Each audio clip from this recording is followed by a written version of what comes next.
Good morning. Welcome back to the continuing lecture of origin and evolution of life.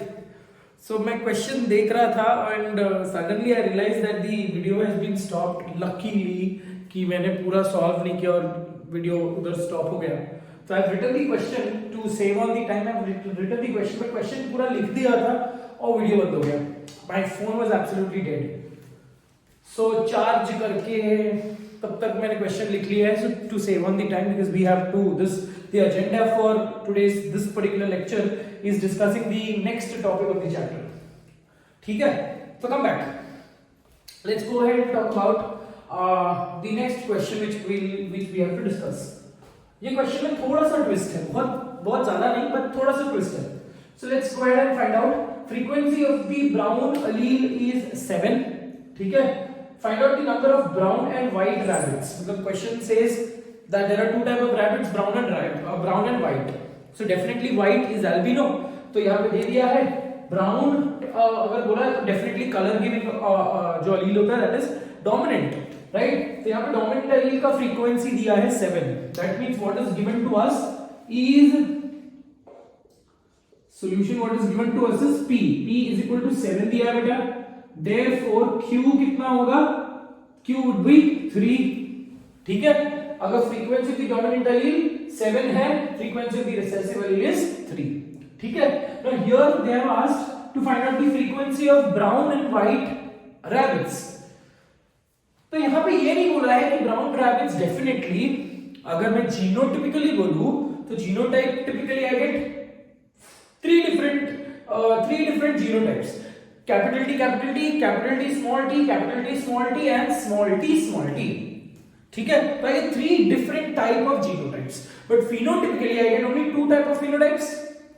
That is, three of them are tall and one is dwarf. On similar lines, यहाँ पे हमको सिर्फ brown rabbits पूछा है. कहाँ पे? यहाँ पे कोई मेंशन किया हुआ है क्या कि डोमिनेंट ब्राउन एलील बताओ, डोमिनेंट ब्राउन रैबिट्स बताओ, या होमोजाइगस ब्राउन रैबिट्स बताओ, या हेटेरोजाइगस ब्राउन रैबिट्स बताओ. In both the cases, the color of the rabbit is going to be brown. Correct? So in other words, when you talk about what they have to find out, we have to find out Q square, that is white rabbit, and we have to find out total number of brown rabbits, that is P square plus 2PQ. ठीक है? P square plus 2PQ will give me the total number of brown rabbits. ठीक है? So let's go ahead and solve it. So therefore Q square find करना easy है बेटा. Therefore number of white rabbits,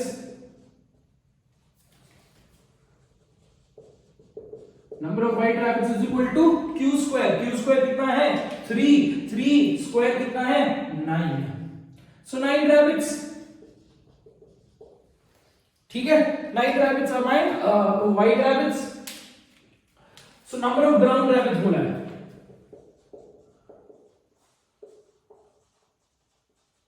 Number of brown rabbits के लिए I have to go with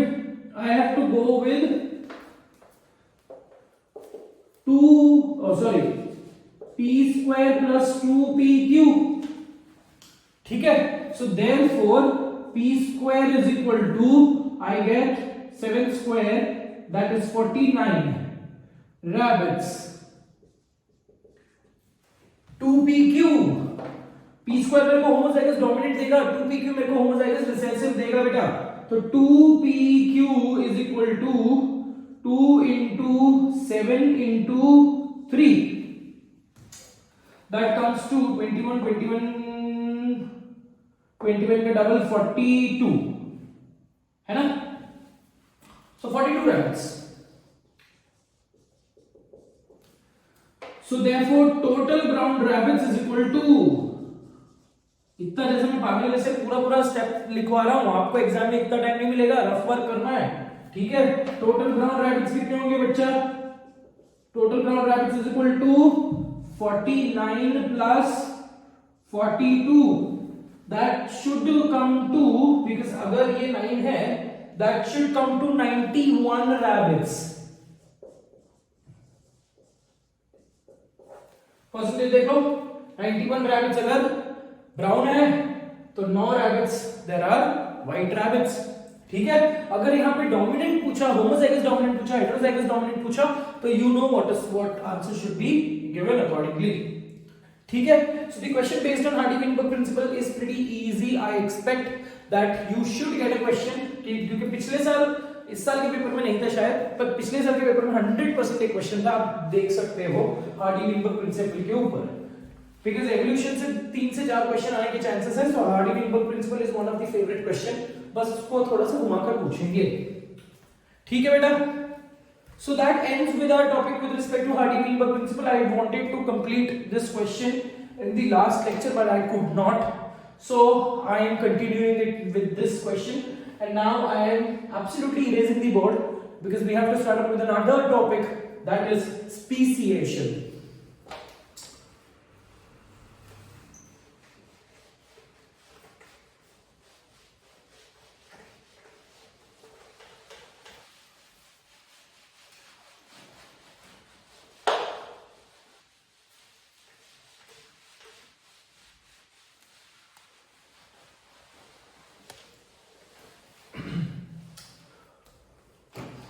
All right, so the next topic which we have to talk about is speciation.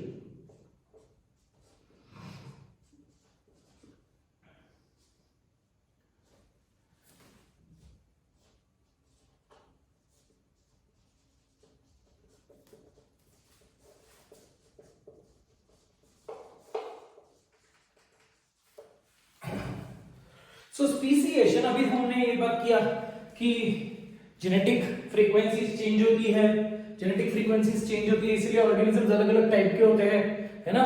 तो अगर बड़ा रहा तो टॉल, छोटा रहा तो ड्वार्फ, जो डॉग फैमिली से सबसे बड़ा मेंबर है वो वुल्फ है, जो सबसे छोटा मेंबर है वो फॉक्स है ना।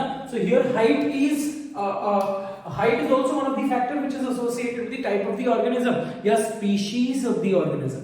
So height तो मैंने एक जीन के बारे में बात किया बेटा, ठीक है। So the next topic talks about speciation. Speciation का simple layman's definition क्या है? Formation of new species. So out of the old population, out of the ancestral population, new species form हो रहे हैं, right? So when I say new species are being formed in the nature, in the jungle, in the wild, so जो new species form होगा, वो new species would technically try and mate with the same species. For example, a tiger will mate with a tigress only, right? A tiger will not mate naturally, it will not mate with a lioness, ठीक है? A lion will mate with a lioness only, right? So ये एक species specificity है, दोनों almost same family को belong करते हैं, ठीक है? They almost नहीं same family को belong करते हैं। lion tiger में ज्यादा फर्क है नहीं बेटा, right? अगर एक आप टाइगर फैमिली से ही बिलोंग करता है, चीता, जैगुआर, प्यूमा, ये सब ऑर्गेनिजम्स हैं जो इनके फैमिली के साथ, मतलब in totality they are one particular family only, है ना।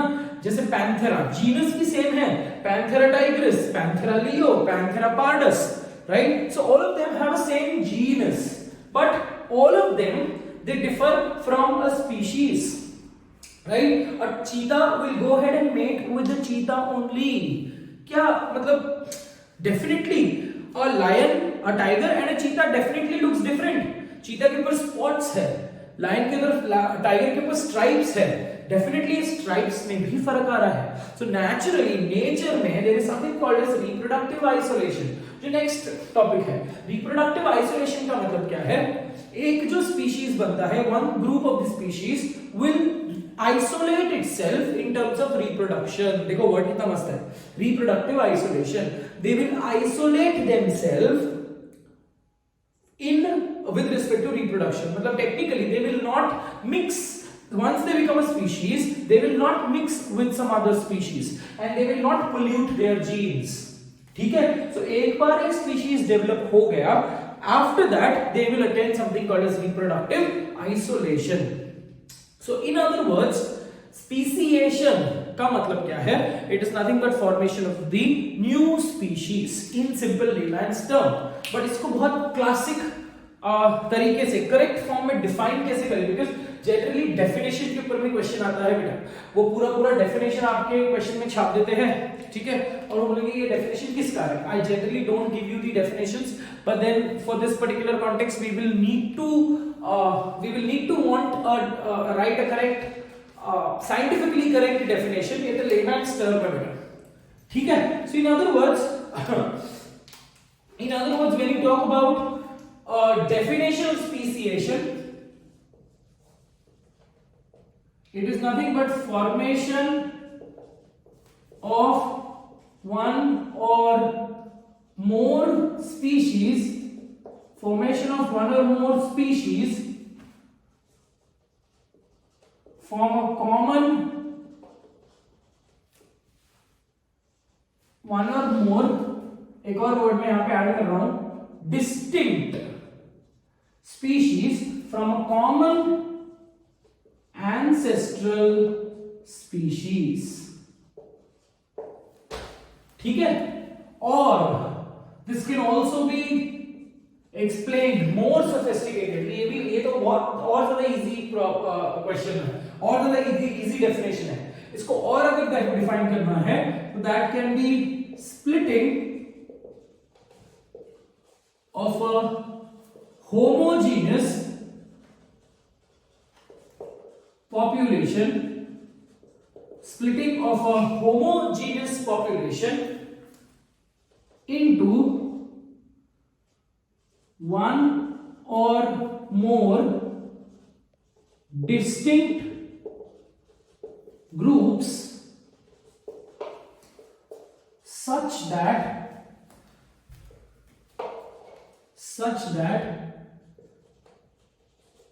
they inculcate reproductive or they involve reproductive isolation.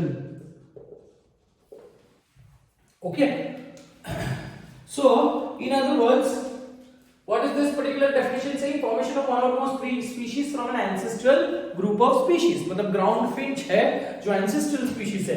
दुनिया भर में गैलापागोस में पूरे कौन थे? सिर्फ ग्राउंड फिंच थे, ठीक है। But slowly studying these ground finch, they started to show evolution, they started to show adaptation, and they started to change the shape of their beak. And once they changed the shape of their beak, they turned out to be a different species. A parrot will go ahead and mate with a parrot only. Green, ठीक है। एक जो beautiful macaque नहीं, अगर मैं cockatoo बोलूं Australian parrot, तो वो भी अपने स्पीशीज को जाकर मेट करेगा, unless until there is a artificial mating. That day I was just scrolling through tiger and liger and tiger, ये artificially bred organisms है, ठीक है। आर्टिफिशियली हम लोग नेक्स्ट इसमें पढ़ने वाले हैं लाइगर एंड टाइगर, ठीक है। Liger refers to lion, male lion होगा और फीमेल टाइगर होगी, और tiger refers to male tiger होगा, फीमेल लायन होगी। Will talk about that in the next class, ठीक है। डॉक्यूमेंट कर लो, जो मेला आता है जिसके अक्षर पहले आते हैं वो होता है मेल। सो लाइगर LI मेल है, ठीक है, तो लाइगर लायन मेल होगा लाइगर में, टाइगर मेल होगा, ठीक है, और जो लास्ट वाला होता है वो फीमेल काउंटर पार्ट होता है। So it's absolutely the same. जैसे mule is male donkey female horse, ठीक है, मेल डोंकी फीमेल हॉर्स। वैसे hinny is male horse female donkey, is that right? देखो HH male horse and female donkey. So ये हम लोग बाद में बात करेंगे रिप्रोडक्टिव आइसोलेशन में, ठीक है। Unless and until there is, even if donkey या हॉर्स, एक हॉर्स के साथ ही ब्रीड करेगा या मेट करेगा इन दी नेचुरल वाइल्ड, ऐसा कभी नहीं होता बेटा मोस्ट ऑफ द चांसेस में कि अरे चलो एक भी घोड़ी नहीं मिल रही तो चलो गधी को ही पटा लेते हैं, ऐसे नहीं होता बेटा। ये शायद ह्यूमंस में होता रहेगा कि चलो एक भी घोड़ी नहीं मिल रही तो गधी को पटा लेते हैं। तो बट अगर आप वाइल्ड में देखो तो they are very choosy with respect to their own species, they love their species. We humans are one different species. कोई एक ह्यूमन ऐसा नहीं बोलेगा कि मैं कुछ चिंपैंजी से शादी करनी है ना। कोई ह्यूमन ये नहीं बोलेगा कि मेरी बीवी तो ओरंगुटन होनी चाहिए, correct? Because we reproductively isolate ourselves because humans also will mate with a human only, ठीक है? So it's very unusual, एक usual चीज है, correct? So this same condition is seen at the level of frogs, at the level of fishes, at the level of octopus, at the level of all the organisms on the face of the earth, at the level of species, correct? So it says formation of one or more distinct species or groups from a common ancestral species. और इसको और बहुत अच्छे से beautify कौन करता है, ये दूसरा definition, splitting of a homogeneous population. Homogeneous population बता रहा है एंसेस्ट्रल स्पीशीज, जिसमें आप देखकर बता नहीं सकते थे कि कौन सी पीली और काली कलर की टैक्सी है और कौन सी मारुति स्विफ्ट है, ठीक है? तो common homogeneous population refers to a mixed population where you can't distinctly find out which is a different species. So common ancestral species X, जिसको हम assume करते हैं कि एक ancestral species होगा, एक blueprint species होगा, ठीक है? Into one or more distinct groups. Here distinct groups refers to distinct refers to different groups का मतलब species हो गया यहाँ पे, such that they inculcate or they involve or they embrace reproductive isolation, ठीक है? तो every organism, every species will inculcate reproductive isolation. अब reproductive isolation क्या है डिटेल में हम नेक्स्ट क्लास में बात करेंगे, ठीक है? कंटिन्यूइंग क्लास में बात करेंगे. So for today only we are left with this small topics. ये definition हमने complete कर लिया. Now let's go ahead and talk about the factors for speciation. What are the causes of speciation? What are the reasons for speciation? Equal? ठीक है. So let's go ahead and talk about the factors causing speciation. अब देखो आपको ना कुछ इधर factors जो ना कॉमन लगेंगे स्पीसीएशन और रिप्रोडक्टिव आइसोलेशन में, ठीक है? So first factor, first cause of speciation, because ये ऑप्शन आता है, ठीक है? What are the following factors which is important for speciation, और ऑप्शन दे देंगे कि चार फैक्टर्स में से कोई तीन फैक्टर दे देंगे, है ना, या कोई एक दे देंगे, या ऑप्शन के हिसाब से चेंज करेंगे. So it's very important to understand the factors.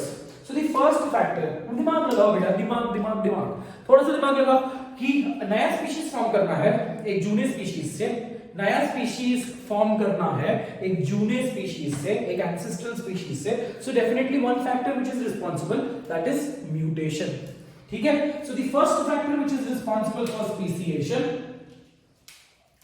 First factor which is responsible for this thing is mutation, ठीक है? So what is mutation? Mutation is nothing but a sudden change in the gene pool at the genetic level, a sudden change at the genetic level, that is referred to as mutation. Suddenly एक colour change हो गया और एक अलग species बन गया, ठीक है? जैसे नॉर्मल ब्राउन कलर के इंडिविजुअल्स ह्यूमन पैदा हो रहे हैं और सडनली एक अल्बिनो पैदा हो गया, दूध के जैसा सफेद बच्चा पैदा हो गया, ठीक है? So that is an exception, correct? So that is a result of mutation बेटा, ठीक है?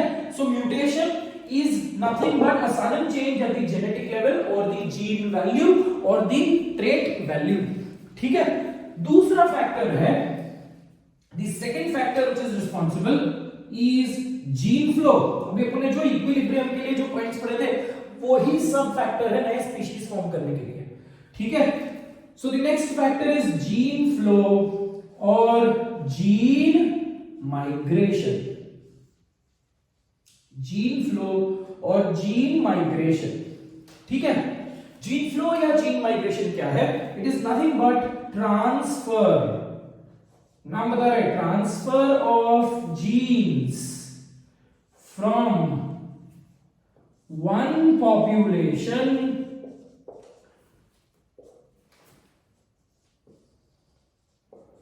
To another population. Okay, so यहां पे कंडीशन क्या हो रही है, इमेजिन कर लो, हाइपोथेटिकल कंडीशन इमेजिन कर लो कि दो माउंटेन्स है बड़े बड़े, ठीक है, एक माउंटेन का वेजिटेशन है, दूसरे माउंटेन का वेजिटेशन है, ठीक है बेटा। तो अब ऐसा इमेजिन कर लो कि एक माउंटेन में बहुत बड़ा लैंडस्लाइड हो गया, ठीक है, और लैंडस्लाइड होने की वजह से बहुत सारे एनिमल लाइफ मर गई, ठीक है, मर गई, ऑल टुगेदर मर गई। अब बहुत अलग अलग स्पीशीज के ऑर्गेनिजम्स वहां पे रह रहे हैं, अलग अलग एनिमल्स वहां पे है माउंटेन नंबर 1 में, ठीक है, और ते माउंटेन नंबर 1 पूर्ण पोसड़ू पड़ला, ठीक है, तो उसमें बस एकदम छोटू छोटू अमाउंट ऑफ स्पीशीज बचे हैं। बट माउंटेन 2 जो है वो वैसे के वैसे अपने फुल फ्लेज्ड एंड एकदम फुल पॉइज में खड़ा है, ठीक है, और उसकी वेजिटेशन भी वैसे के वैसी है। बट माउंटेन 2 का vegetation is completely little more different, तो जो एनिमल्स वहां पे रह रहे हैं वो भी डिफरेंट है। माउंटेन 1 में वेजिटेशन अलग है, तो एनिमल्स जो वहां पे रह रहे हैं वो अलग है, ठीक है। अब ऐसा हो गया बेटा कि एनिमल, अब माउंटेन 1 में बहुत सारे जानवर तो मर गए, तो they don't have their species counter part, ठीक है। तो अब क्या हो गया, ये माउंटेन 1 में से कुछ ऑर्गेनिजम्स छुपते छुपाते मुड़ते मुड़ाते इधर उधर उधर उधर एकदम ध्यान से दे एंटर इनटू माउंटेन 2, ठीक है, और माउंटेन 2 में जाकर वो छुप जाते हैं, कुछ दिन तो छुप जाते हैं, और दे ट्राई टू मुआयना करते हैं, ठीक है, छुप के वो एनालाइज करते हैं कि माउंटेन 2 मेरे लिए सेफ है क्या, कि मेरे को वापस जाना चाहिए, माझा कोसळलेला डोंगरावर ऐसे जाना चाहिए क्या, वो मुआयना करते हैं, ठीक है। फिर कहीं से तो ये हो जाता है एंड वो they get blended into a population, ठीक है।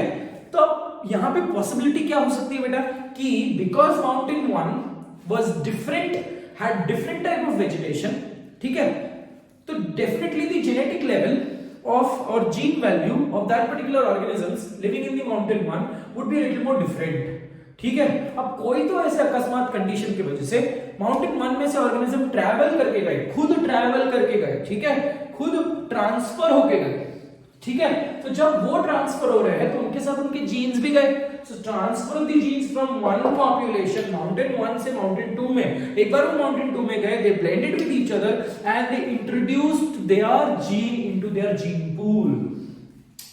सो जीन फ्लो का मतलब क्या है, फ्लो, जीन एक जगह से दूसरी जगह पे फ्लो होगा, कैसे फ्लो होगा, उड़ते उड़ाते नहीं आएगा, पानी में से नहीं आएगा, हवा में से नहीं आएगा, तो definitely it will come in the form of an organism. So gene flow is nothing but, in other words, in simple words, it is polluting the gene pool, ठीक है, it is polluting the gene pool by the transfer of genes or transfer of an individual of one population into another distinct population, ठीक है बेटा, okay। So in other words here what is very important here, both the population exchange their genes। So the gene pool is ultimately, gene pool की तो जो constant gene pool की equilibrium थी उसकी तो धज्जियां उड़ गई, is that right? All right, so that is with respect to the second point, that is gene flow। तीसरा पॉइंट है बेटा, तीसरा जो फैक्टर है that is genetic drift or also referred to as random drift, ठीक है। अब genetic drift जो है थोड़ा सा एक्सटेंसिव टॉपिक है। जेनेटिक ड्रिफ्ट आपको एग्जाम में 3 मार्क के लिए या डेफिनेशन पूछा जा सकता है स्टेट बोर्ड के पेपर में या सीबीएसई के पेपर में। Genetic drift can be a question for a 3 mark. So if they ask you what is genetic drift, या स्पीसिएशन खुद एक टॉपिक आ सकता है 5 मार्क के लिए, तो ये पूरा लिखना है ऐसे कैसे मस्त छाप के, कैसे मैंने अलग अलग इस फॉर्म्स में लिखा है वैसे ही आपको भी लिखना बेटा, ठीक है, presentation here plays a major role when you writing the answer for evolution.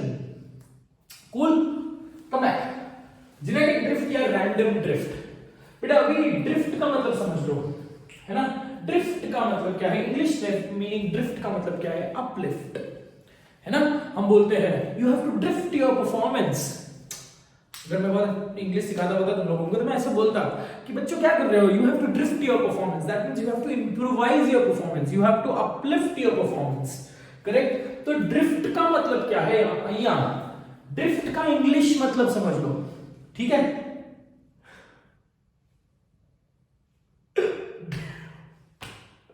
Drift का इंग्लिश मतलब समझ लो अपलिफ्टमेंट। तो जेनेटिक ड्रिफ्ट का मतलब क्या है, अपलिफ्टमेंट इन दी जीन्स। अब इसका classic example, go back to industrial melanism, ठीक है। इंडस्ट्रियल मेलेनिज्म में हुआ क्या, है ना। इंडस्ट्रियल मेलेनिज्म में there was abundance of grey peppered moth, ठीक है। ग्रे पेपर्ड मॉथ का नंबर धीरे धीरे कम होते गया और ब्लैक पेपर्ड मॉथ का नंबर बढ़ते गया।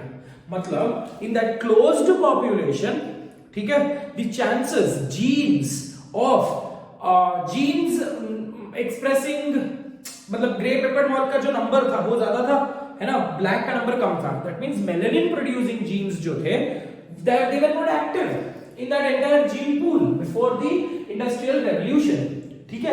अब क्या हुआ, उसी जीन पूल में धीरे धीरे चेंजेस आते गए और बिकॉज एनवायरनमेंट चेंज होते गया, एनवायरनमेंट इन्फ्लुएंस होते गया, and in that small population the genetic level started to change, the genetic level tried to became started to become a little more developed, ठीक है।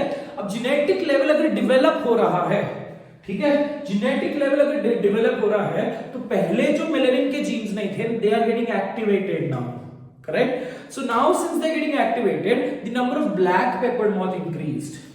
हुआ क्या, कुछ भी चेंजेस नहीं हुए बेटा, उसी क्लोज्ड पॉपुलेशन में, उसी स्मॉल पॉपुलेशन में there was a small upliftment, the genes got a little more better. जो पहले रिसेसिव फॉर्म में थे अब वो डोमिनेंट फॉर्म में आते आते गए। After that 15 years of industrial revolution वापस चीजें पहले की जैसे हो गई।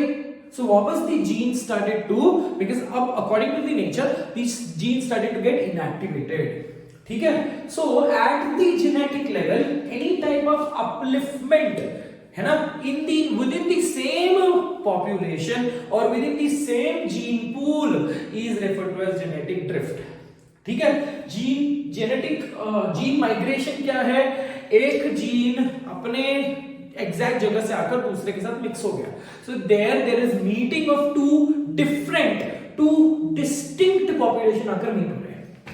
वेयरएज जेनेटिक ड्रिफ्ट का मतलब क्या है, एक ही खुद का एक पॉपुलेशन है और खुद ही एक पॉपुलेशन में नंबर चेंज होते गया या उसकी जेनेटिक लेवल चेंज होते गए। So it is in the closed population and here there is mixing of two population. Genetic drift में there is mixing of no population. Okay, so यहाँ पे कंडीशन ऐसा हो सकता है, जेनेटिक ड्रिफ्ट या random drift.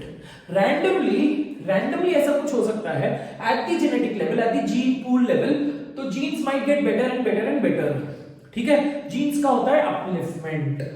Is that very clear? So what is genetic drift to be very precise? So पहला कुछ characteristic feature ये है कि it is seen in small population, it can be measured in small population। जितना ज्यादा छोटा population उतना ज्यादा एनालिसिस के लिए बेटर होगा बेटा, ठीक है। it is seen in small population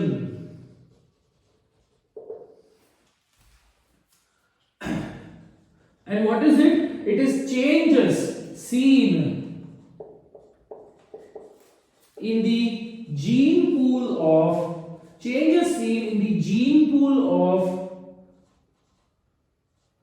one small population, ठीक है। gene pool of the small population such that the genes get better and better and better, ठीक है। so in other words यहां पे हो क्या रहा है बेटा, there is a small upliftment in the, there is a upliftment, there is the upliftment in the gene frequency या allelic frequency.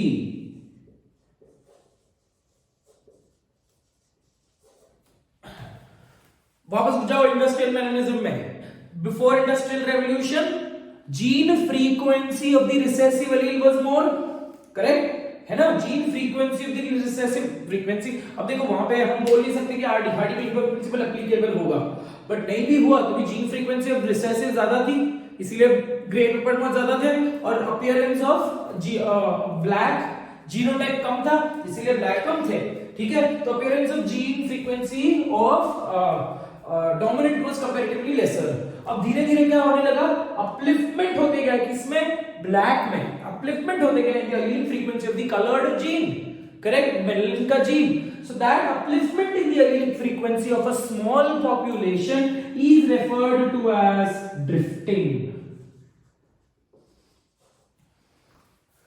ठीक है, so here there is no mixing of the population, दो population mix नहीं हो रहे, इधर population mix हो रहे हैं, ठीक है। Here the gene pool is polluted by some other population. Here the gene pool itself gets a little more better, experiencing certain type of changes, and it becomes better and better and better. Is that very clearly understood बेटा? ठीक है, so ऐसा हो सकता है in this particular case it can be affected, small population जरूरत है ना, natural calamity, natural disaster like industrial revolution is the major factor, okay, is the major factor. So these are a few points which we need to remember with respect to genetic drift. In this section only we talk about types of genetic drift, अगर क्योंकि genetic drift अलग से ही एक section है, ठीक है, तो genetic drift के बारे में अलग सा मैं लेक्चर भी नहीं बनाता क्योंकि इसमें बहुत छोटा सा टॉपिक है बेटा, ठीक है। You might get a 3 mark question स्टेटिंग for genetic drift, is that very clear? तो ये 4 पॉइंट्स आपको इंपॉर्टेंट समझ में आ गए। इसके अलावा a few more points, that it is completely random, it is not organised, ठीक है, वेयर यहां पे इट इज ऑर्गेनाइज्ड। जब एक पॉपुलेशन कम हो रहा है तो अपना नंबर बढ़ाने के लिए they will try and look out for the similar species in a next population, they will try to look out, अपने जैसा कोई दिखता है क्या, है ना।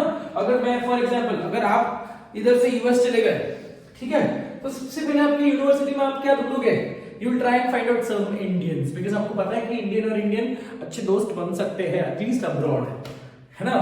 तो सबकी टेंडेंसी यही होती है, राइट। सो यहां पे भी what are we trying to do in the animal life, अगर एक स्पीशीज का नंबर बहुत ही ज्यादा कम हो गया है क्लोज्ड एरिया में, सो दैट उस क्लोज्ड एरिया में से species will try and look out in a larger population कि कोई अपने जैसा दिखता है क्या, अगर अपने जैसा दिखता है तो जाकर उसके साथ मेट कर लो, ठीक है, गांठ बांध लो, है ना, बच्चे पैदा कर लो, और उस बच्चे में हो सकता है कि कोई एक नया स्पीशीज आ जाए, ठीक है।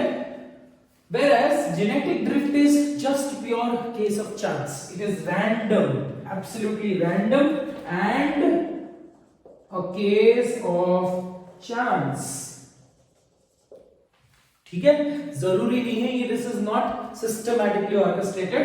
It is just a pure क्या बोलते हैं इसको, event of chance. ठीक है, luck by chance. Is that very clear? So these are a few things which we need to understand with respect to genetic drift. Let's go ahead and talk about the types of genetic drift. NCERT में इसके बारे में बहुत अच्छे से दिया हुआ है, ठीक है। So I will have to go ahead and erase this, but please understand हम लोग continuation में जा रहे हैं। Third is the type of genetic drift, ठीक है, मैं erase कर रहा हूँ बेटा, factors causing speciation को मैं erase कर रहा हूँ।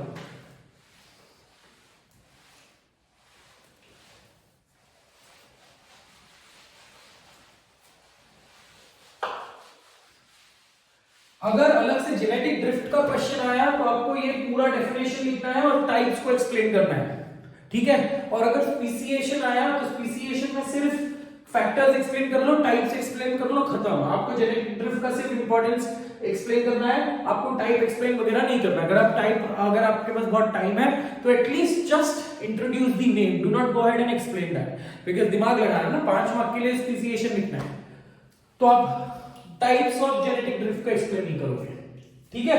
Let's go ahead and talk about the, इसी में ही कंटिन्यू कर रहा हूं मैं, ठीक है। तो that is types of genetic drift.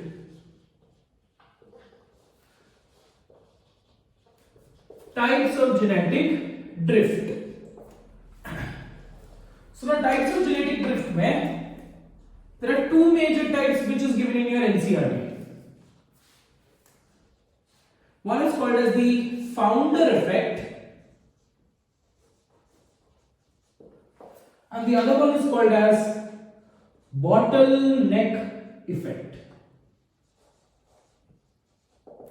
अब जब जेनेटिक ड्रिफ्ट को बहुत एक्सटेंसिवली स्टडी किया था, so they found out that in a population either the genetic drift can take place due to founder effect और it can take place due to bottleneck effect, ठीक है। अब ये क्या होता है फाउंडर इफेक्ट और ये क्या होता है bottleneck effect, we try to understand. और ये नाम क्यों ऐसा अजीब सा दिया है फाउंडर इफेक्ट और बॉटलनेक इफेक्ट, ठीक है। अब फाउंडर इफेक्ट ये बोलता है दैट the new species, ठीक है, the new species is the result of changes at the genetic level of the ancestral species, and जो ancestral species था that becomes the founder of the new species, ठीक है। I'm repeating the verbatim once again, ठीक है। So here what happens, the new species genetically is formed by drifts, is formed by the genetic drift of the ancestral population. And the ancestral population is referred to as the founder. So founder जो है ancestral, जैसे Galapagos के finches जो थे, ठीक है। अब ये जो फिंचेस बचे थे बच्चा, जो फिंचेस थे उसके जो ग्राउंड फिंच की जो पॉपुलेशन थी वो थी फाउंडर। अब यही ग्राउंड फिंच इमेजिन कर लो कि एक एंसेस्टर पूरी धरती पे, पूरे गैलापागोस पे सिर्फ ब्राउन फिंच थे।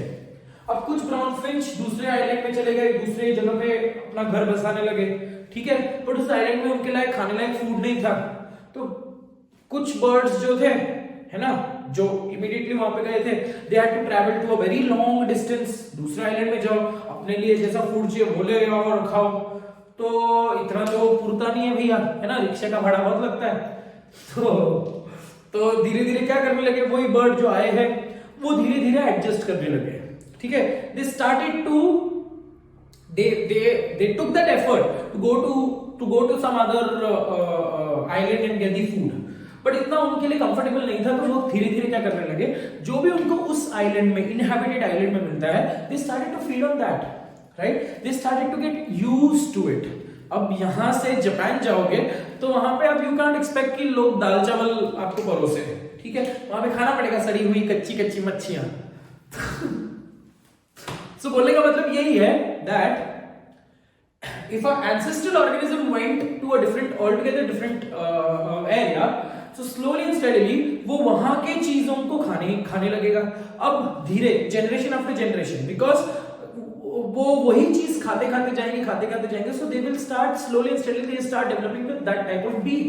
Similarly हमारे केसेस में भी ऐसा हुआ है ना, like for example when you talk about the canines, है ना, humans के canines are very small, but when you talk about our ancestors, हमारे एंसेस्टर्स जो गोरिल्ला है, चिंपैंजी, उनके कैनाइन्स बड़े हैं, करेक्ट। बट तो क्योंकि they used to eat raw meat, अब हम रॉ मीट नहीं खाते, हम पका हुआ मीट खाते हैं, है ना, so we make the meat a little more softer when we eat it.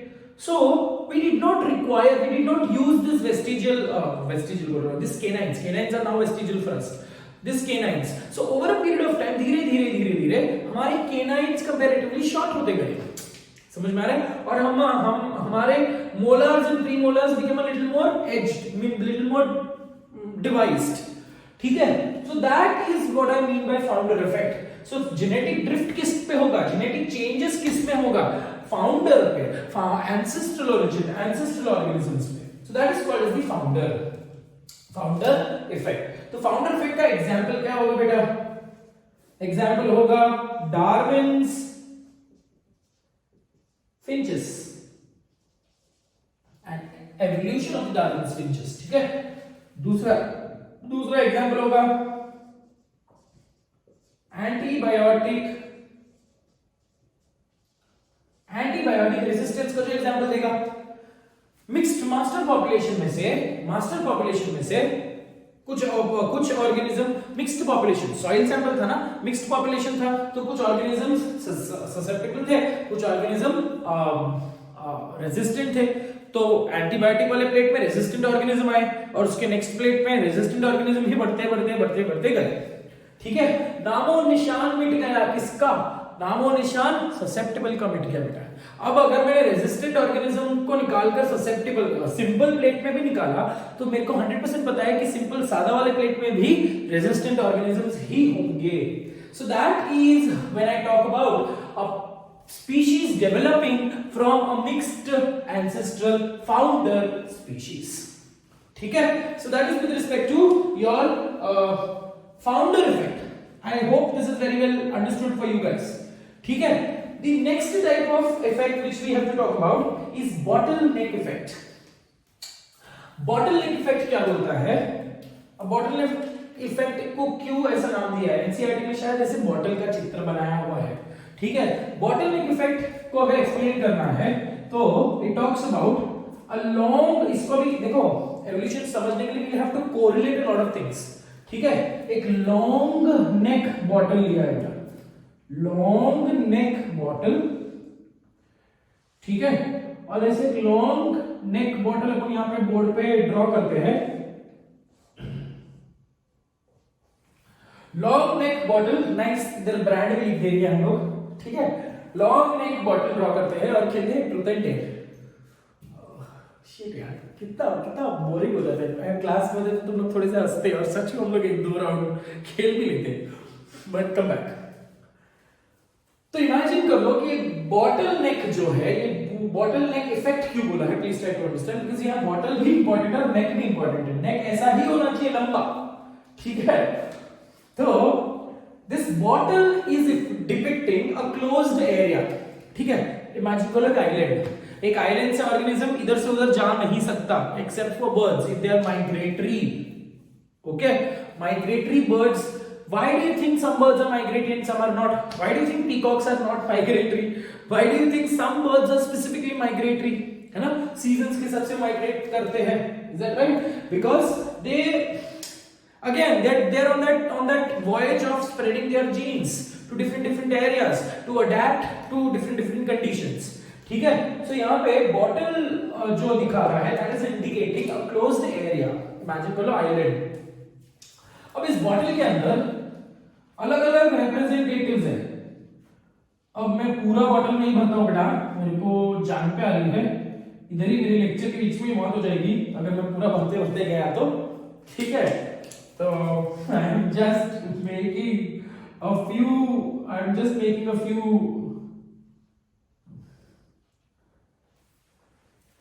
every color is depicting one species. Every color is depicting one species. I hope species का मतलब आप समझ रहे हो.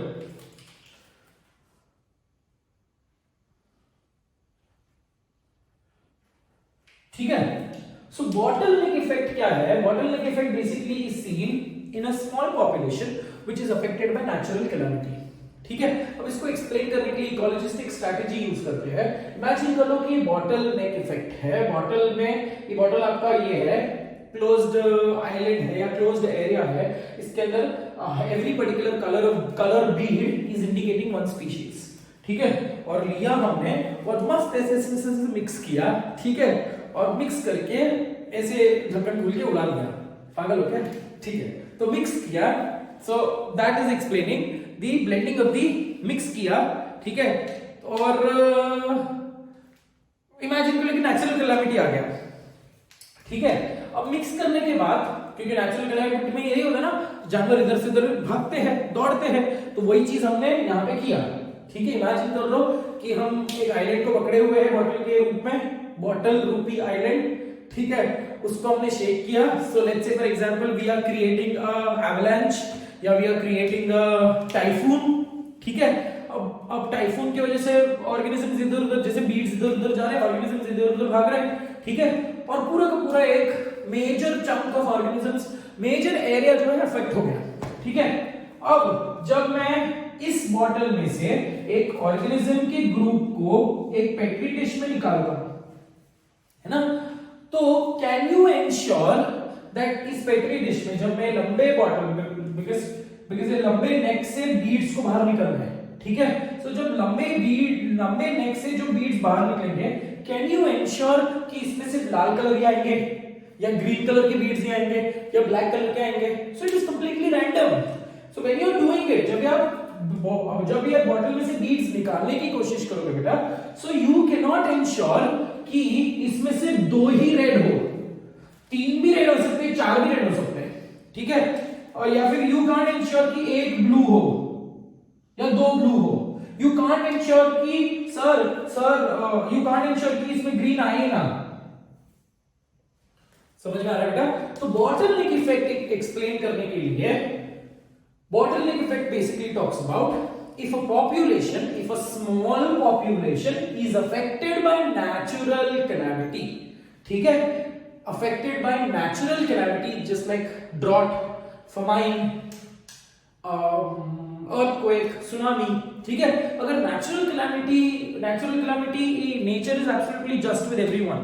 नेचर ये नहीं दिखता कि अरे मैं आया हूं, टाइफून आया है तो सारे चिड़ियों को मार खा लेते हैं, ऐसा नहीं होता बेटा, है ना। इट्स एब्सोल्युटली रैंडम, कोई किसी को देखता नहीं है, ना जात देखा जाता है, ना प्रजाति देखी जाती है। Every nature absolutely embraces everyone, ठीक है। सो इस पूरे चंक में से, नेचुरल कैलामिटीज में से कुछ ऑर्गेनिजम्स बच जाते हैं, ये ऑर्गेनिजम्स बच गए, ठीक है। तो ये जो ऑर्गेनिजम्स बचे हैं, they will now start, because अब इनको एक कॉम्प्रोमाइज कंडीशन में रहना पड़ेगा, ठीक है। अब नेचुरल कैलामिटी से ये अफेक्ट हो गए, but to keep their species, because अभी इनको छोटा सा एरिया मिला है, अब ये छोटे से एरिया में they will have to start their own, क्या बोलते हैं उसको, their own family now, correct. अब ये छोटे से एरिया में they will start showing changes, because पूरे जीन पूल का तो धज्जिया उड़ गया, ठीक है। अब यही छोटे से जो जीनोम वाले ऑर्गेनिजम्स बचे हैं, छोटे से जीनोम नहीं, जो tiny species, number of organisms are left, they will start showing drift, because यहाँ पे ये फाउंडर नहीं है, यहाँ पे फाउंडर जो ऑर्गेनिज्म था उसके पॉपुलेशन में चेंजेस आ रही है। Whereas bottleneck effect talks about a small population which is affected by natural calamity, and when it is affected by natural calamities, you cannot ensure the number of species you cannot ensure the type of species surviving, ठीक है। So जब इनका क्या बोल रहे हैं इसको, जब नेचुरल कैलामिटीज हो जाती है तो only small population is left, और ये स्मॉल पॉपुलेशन में अभी धीरे धीरे जेनेटिक लेवल पे चेंजेस आने लगते हैं, किसके, खुद के। अब ये स्मॉल से और स्मॉल हो गए, ठीक है। अब अपनी पॉपुलेशन को और अपना नंबर बढ़ाने के लिए, अपना पॉपुलेशन को स्टेबल रखने के लिए, they will start showing generation after generation, the small population will start showing a little bit of drift in their genetic value, because इनको बेटर होना है, इनको नहीं तो इनके नेक्स्ट जनरेशन को बेटर होना है, उनके नेक्स्ट जनरेशन को बेटर होना है। अगर ऐसा नहीं हुआ, हाथ ऊपर करके इन लोगों ने छोड़ दिया, तो पूरी की पूरी पॉपुलेशन गायब, ठीक है, and that will be affected absolutely. Is it very clearly understood बेटा? अब ऑस्ट्रेलिया में जो हो रहा है ना, 2020 is a horrifying year, I agree. So Australia में जो ये हुए बुश फायर हुए, है ना, तो दैट वाज नेचुरल कैलामिटी। अब नेचुरल कैलामिटी में ऐसा हो गया बेटा कि they could rescue few koalas, few kangaroos, a lot of kangaroos died, a lot of koalas died, है ना, बेचारे कोला किधर जाएंगे। तो अब क्या हो गया, अब कोला की एक ग्रुप बन गई छोटी, कुछ रिप्रेजेंटेटिव्स कोला के बच गए, कुछ रिप्रेजेंटेटिव्स कैंगरू के बच गए, कुछ रिप्रेजेंटेटिव्स एंटीटर के बच गए, है ना। तो अब जो इनहैबिटेड लैंड है, अब उनके मालिक कौन है, ये जो बचे ऑर्गेनिजम्स है, ठीक है। So definitely there will be two possibilities, either the entire population वो वीक होके मर जाएंगे बिकॉज वो जो बचे हैं वो भी मेडिकली अनफिट है, ठीक है। अगर वो मेडिकली अनफिट नहीं है and they are producing the next progeny, next generation अगर वो प्रोड्यूस कर रहे हैं, definitely that will be a little more better than the originally existing organism, क्योंकि एवोल्यूशन ऊपर ऊपर ऊपर ऊपर जा रहा है बेटा, है ना। इंडिया में जो गाय है, हम लोग एनिमल हस्बेंड्री में पढ़ने वाले हैं, जो कैटल्स है डिजीज रेजिस्टेंट, बट यही चीज इंडिया के लोग भी डिजीज रेजिस्टेंट है ना। इंडिया में कोविड का डेथ रेट कितना कम है, करेक्ट, बिकॉज हमको आदत है प्लास्टिक जल रही है तो हम उधर नाक डालकर सो गए। हमको आदत है कि हम कोई भी एनवायरमेंट में कोई भी कंडीशन में जाए, हमको आदत है कि हम सर्दी खांसी रहे तो भी हम स्कूल में आएंगे, है ना, बिकॉज कंडीशन ऐसी है बेटा।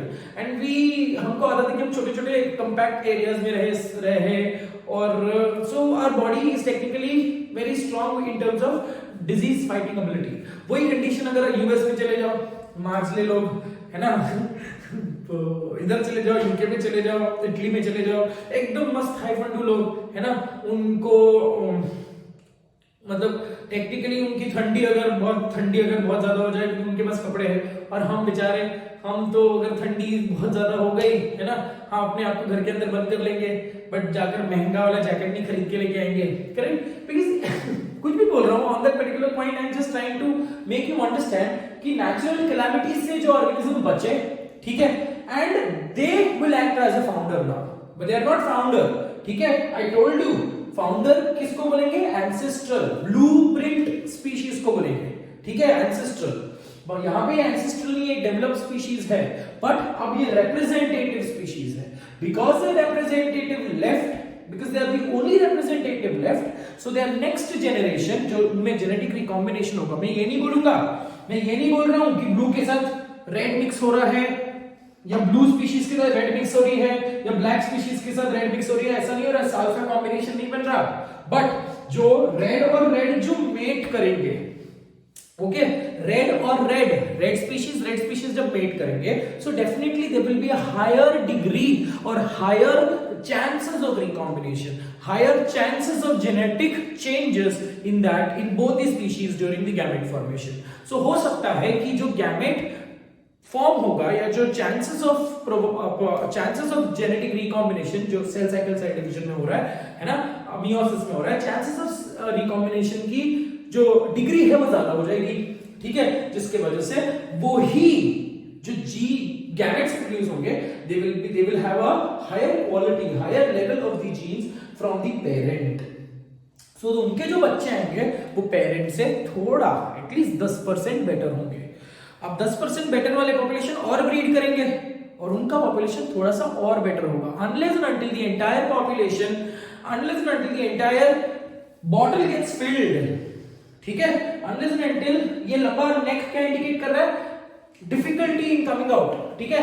So unless and until the entire bottle or the area is occupied, the organism will keep on showing the genetic drift, ठीक है। So bottleneck effect जो है, bottleneck effect of genetic drift is seen, it is seen in a small population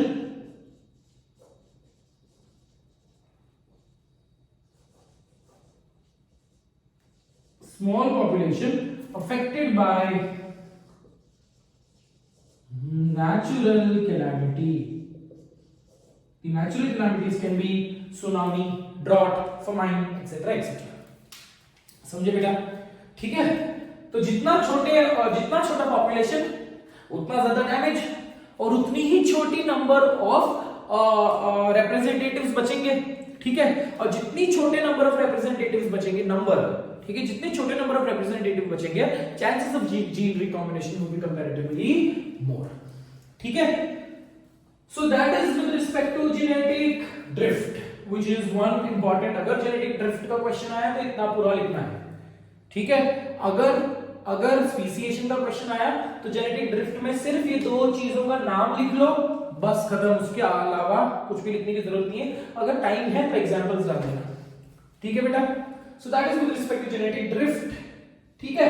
अब 2-3 extra points है जो मैं यहां पे लिख रहा हूं बेटा, मेरे को फाइनली ये इरेज करना पड़ेगा, ठीक है। जेनेटिक ड्रिफ्ट को इरेज कर देते हैं। So I hope this concept is very clear. Do not get confused between genetic drift and gene flow. नाम में उसका रहस्य छुपा है।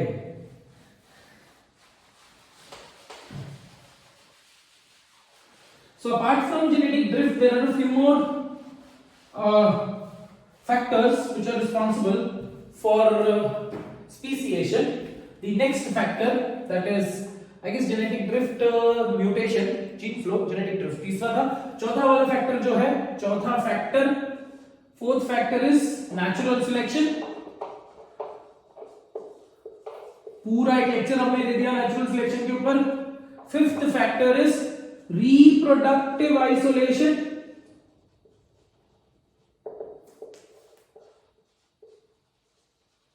And the third last, this is geographical isolation.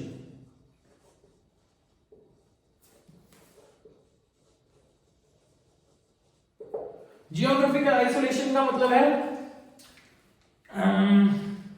एक ही पर्टिकुलर लैंड पीस था, इमेजिन कर लो, फॉरेस्ट था। अब अचानक से कुछ तो कंडीशन हो गया और दोनों फॉरेस्ट के बीच में से नदी बहने लग गई, ठीक, कुछ तो ऐसा हो गया, नदी बहने लग गई। तो the entire population got divided into two now. दोनों के बीच में एलओसी का नदी आ गया, एलओसी, ठीक है। इंडिया और पाकिस्तान अलग अलग हो गए, ठीक है। सिर्फ यहाँ पे वीर और वहां पे ज़ारा सिर्फ एक दूसरे को हाथ मिला सकते थे, पहले चुप चुप के मिला करते थे, ठीक है, झाड़ के पीछे कुछ भी पहले वो मिला करते थे। अब ऐसा हो गया है कि वीर अलग है, ज़ारा अलग है, ठीक है। सिर्फ नदी के पास आ सकते हैं, बैठ सकते हैं और नदी में थूक सकते हैं, दैट्स इट, सिर्फ। But they can not meet, they can technically personally go and meet and mate, ठीक है। सो जियोग्राफिकल आइसोलेशन का मतलब क्या है? स्पीशीज, अब अगर वीर को ज़ारा नहीं मिली तो वीर को कोई और तो ढूंढना पड़ेगा ना। Veer can not stay as a कुआरा, similarly Zara will also have to find an option, right? So on that similar round, अगर एक ही स्पीशीज है और अगर एक कॉमन लैंड पीस को ऑक्यूपाई कर रहा है because of some geographical factor like water, ठीक है, like development of certain deep valleys, ठीक है, एक्सेट्रा एक्सेट्रा, अगर ऐसे कंडीशन आ गई है या कॉन्टिनेंटल नहीं या टेक्टोनिक ड्रिफ्ट की वजह से, ठीक है, तो if due to geographical conditions, if the same population or the same species का population gets separated, the chances of, again, अगर separate हो गए, ये भी natural calamity जैसे ही act कर रहा है, तो वो क्या करेंगे, Waterlink effect जैसे काम करेंगे, आपस में ही ब्रीड करना चालू कर लेंगे और नया स्पीशीज वहां पे डेवलप होगा, नया स्पीशीज यहाँ पे डेवलप होगा, ठीक है। सो वीर अपने लाइफ में खुश है, ज़ारा अपने लाइफ में खुश है, बल्ले बल्ले, ठीक है। Any which ways, come back on that particular point. So reproductive isolation and geographical isolation, these are the factors which are responsible for factors which are responsible for speciation. तो इतना आपके एनसीईआरटी में हुआ है, इंपॉर्टेंट है, ठीक है। Let me go ahead and keep a watch on the time. 1 घंटा हो गया है, ऑलमोस्ट नहीं हो गया है। So this is where we end our chapter, and our lecture today. अब एक टॉपिक इसमें कंटिन्यू करना है, टाइप्स ऑफ स्पीसीएशन, जो आपके एग्जाम में एनसीईआरटी में नहीं है, तो टाइप्स ऑफ स्पीसीएशन को हम यहाँ पे डिस्कस नहीं करते हैं, ठीक है। टाइप्स ऑफ स्पीसीएशन में भी इट इज वेरी सिंपल बेटा, अगर because I don't want to unnecessary extend the time of the lecture, उसको एक बार नोट्स में से रीड कर लेना, उसके ऊपर क्वेश्चन नहीं आएंगे, 100% एग्जाम में क्वेश्चन नहीं आएंगे, आपके एनसीईआरटी में नहीं दिया हुआ है तो 100% नीट में उसके क्वेश्चन नहीं आएंगे, so we can omit that, but since it is a part of the syllabus we have to do it, ठीक है। सो देखते हैं कि नेक्स्ट क्लास में अगर टाइम परमिट होता है, अगर बिकॉज नेक्स्ट क्लास में हो ही जाएगा मुझे लग रहा है, बिकॉज नेक्स्ट क्लास जो है वो कंपैरेटिवली छोटी क्लास होगी, reproductive isolation is a very small topic and then we'll start up with human evolution, so 2 or 3 lectures more and then we are done with evolution and human reproduction का आप tension मत लो अभी के लिए, तो फिलहाल तो क्यों टेंशन मत लो, because I will be putting up 2 lectures a day so that आपको पोर्शन अपना कंप्लीट हो जाए, ठीक है। So I hope this much is clear with respect to speciation, ठीक है। Types of speciation, again I told you types of speciation is not important from the exam point of view, but in the next class if the time permits we will finish up reproductive isolation first and then we'll finish up speciation also if time permits, again I told you, ठीक है। So that is all for today. Thank you so much for your time and patience and thank you so much for watching the video. I'm really blessed to have students like you. ये सच में taunt नहीं था, ये अच्छी तारीफ थी, ठीक है। Always remember that, always I मेरे को शर्मा दिए बोलते but definitely always remember this that I always miss you guys and I am missing this face to face lectures, it is so monotonous on that particular point, but need of the time बेटा कुछ नहीं बोल सकते, है ना। I personally am not liking this thing, but then कुछ नहीं बोल सकते on that level.